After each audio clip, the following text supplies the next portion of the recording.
And welcome back to another video on the F1 Journal. And with the season drawing ever closer, just a few days to go now, I thought now would be the appropriate time to do my Drivers' Championship predictions. Obviously we did the Constructors' Championship predictions just a few days ago on the channel, so please check that out. But yeah, straight into it. In 20th and last, I've gone for NIKITA Mazepin. Now, obviously what NIKITA Mazepin did wasn't great, but just focusing on the racing side, yeah, I don't hold out too much hope for them.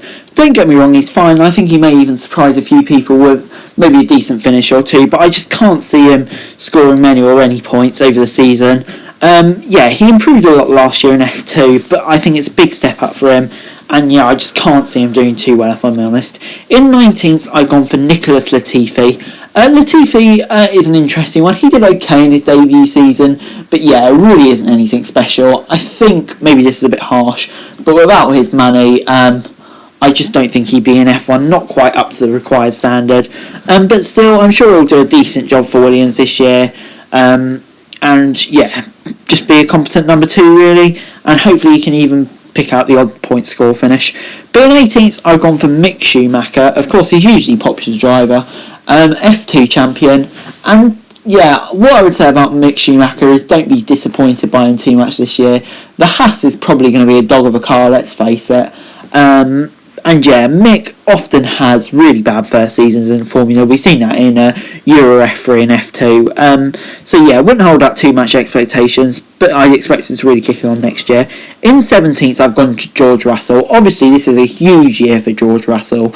Really, the Mercedes seat, you'd have to say, is in his hands, especially after last year's Sakir GP. So yeah, he just needs to continue doing the job he's done more often, and hopefully get some points finishes this year in the Williams just to really cement his place, and I think he'll be in the Mercedes next year. But just until then, just needs to keep driving the Williams on and hopefully score some points. In 16th, I've gone for Kimi Räikkönen. We've been saying for ages now, this is definitely going to be Kimi's last year and whatever, but I think this year it will be. I think he stayed for one more year just so Alfa Romeo can have his support for the development of the 2022 car, and to be honest, he is past his best, no doubt in that.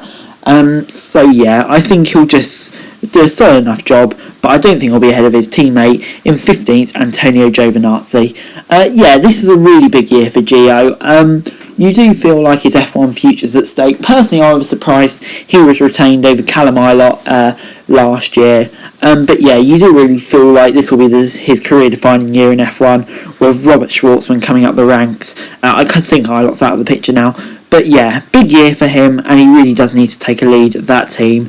In 14th, I've gone for YUKI Tsunoda. Now, what an exciting talent YUKI Tsunoda, the next Japanese F1 superstar, obviously in the final day of testing, with those rapid laps at the end, and yeah, I can't wait to see what he can do and bring his driving style to F1. It should be really, really entertaining.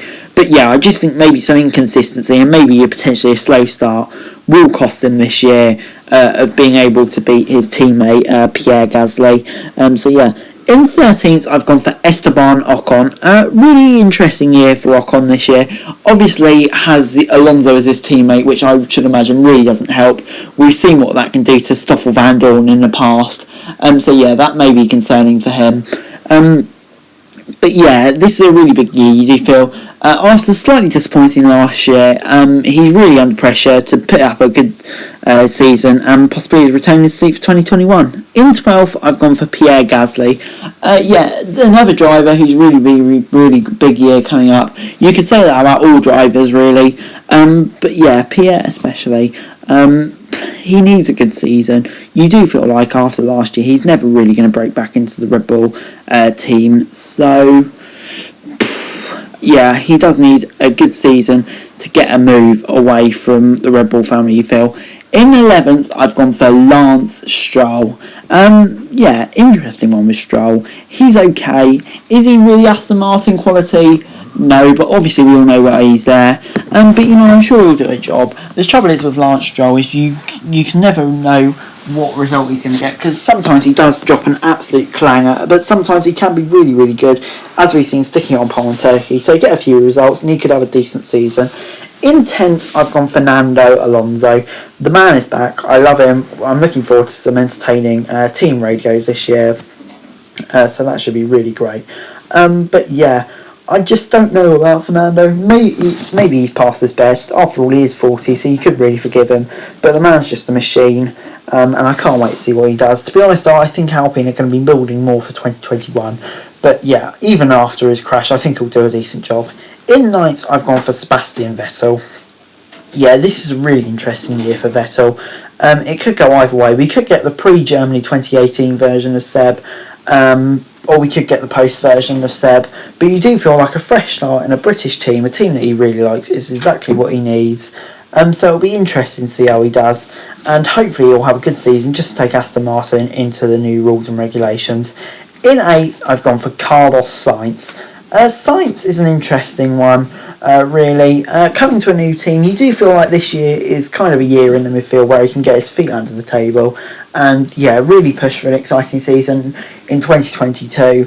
But, yeah, still a big year. Of course, driving for Ferrari means you've got loads of pressure on you and you need to perform from the off. So we can't really take this as a chill year, really, to be honest. In 7th, I've gone for Lando Norris for McLaren. Yeah, another year for Lando. I think this is really big year for him, to be honest. McLaren, really good car by the looks of things from testing. And yeah, he did play second fiddle to Carlos Sainz a bit at McLaren, but you can understand that in his rookie 2 years. But now's the time where he can really kick on. And yeah, against Daniel Ricciardo, multiple race winner, you do feel like it'll be a really big test for him. But if he can survive it, then yeah, he can be on to great things. In 6th, I've gone for Charles Leclerc. Charles, basically the darling of Ferrari, if we're being honest. He's under no pressure at all. But yeah, his job this year will really just to lead the team and put out some more solid performances this year ahead of the new rules in 2022, and which Ferrari can hope they make a significant step forward and he can be challenging for the world title. But in 5th, I've gone for Daniel Ricciardo in the McLaren. Ricciardo, yeah, it'll be really interesting to see how he gets on. Obviously, he had that crazy year at Renault last year where he's probably one of the drivers of the season. And yeah, he'll be looking to continue that form on for McLaren. And with the Mercedes engine, I think they stand a really good chance. And to be honest, I'm going to make a bold prediction. I think Ricciardo will win a race this year. It could be a crazy race, but I think Ricciardo will do it. I think he'll have a really good season. In 4th, I've gone for Sergio Perez. Yeah, obviously so great to see Perez get a drive at Red Bull. He's deserved a drive at a top seat for so long, and I'm pleased it's finally come. And I think he'll make the most of it. While I do think he will be behind Verstappen, I think he'll be a lot closer than the likes of Albon and Gasly were, and he'll really help Red Bull this year, having a second driver in strategical fights. So even though 4th, I think he'll have a really great season still. In 3rd, I've gone for Valtteri Bottas. A really big season for Bottas. Obviously, right now, it looks very unlikely he'll keep his seat at Mercedes. So, yeah, he'll be maybe fighting for a drive elsewhere. Or maybe this is his last chance to get a World Championship. You really don't know, really. But, yeah, so it's a big season for Bottas. You kind of feel he has to win it this year, but I don't think he will. In 2nd, I've gone for Max Verstappen. And yeah, this really just shows Verstappen ahead of Bottas just shows how close I think it will be. I do think it will definitely be closer, but yeah, just over the course of the season, I still think Max will probably have one or two silly mistakes that will probably cost him fighting from Hamilton. And I do think Mercedes, even after testing, will have a slightly faster car, which indeed will win it for Mercedes. But I'm expecting Max to have another solid year. And in 1st, I've gone for Lewis Hamilton. Yeah, what a driver. I just can't see him being knocked off his perch here, especially in the Mercedes, so dominant. I do think the Mercedes will sandbagging, and he'll be motivated like hell to win the 8th world title. So yeah, I just really hard to bet against Lewis Hamilton. And yeah, it just shows Turkey last year shows he's still the best driver out there. So yeah, it's so hard to bet against him. But anyway guys, that's it for this video. Thank you very much for watching. Remember to like, share, subscribe. Let me know your thoughts and comments down below. And to follow me on Twitter, link in the description below for daily F1 news. And subscribe to my channel on the screen right now. That'd be greatly appreciated. Thanks very much for watching.